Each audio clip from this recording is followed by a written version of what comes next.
एगो लड़का एगो लड़की बेइंतहा मोहब्बत करता है और देखी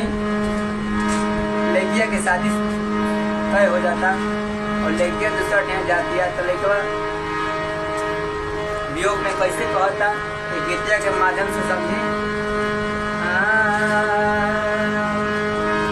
आज परते से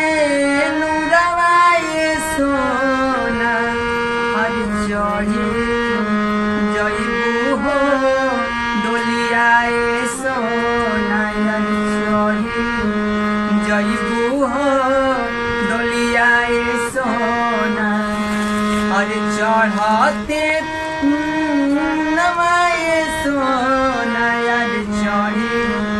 जइबू हो डोलियाए सोना आज चढ़ी जइबू हो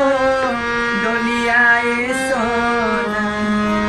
और लागते हरदियाए सोना आज चढ़ी जइबू हो डोलियाए सोना आज चढ़ी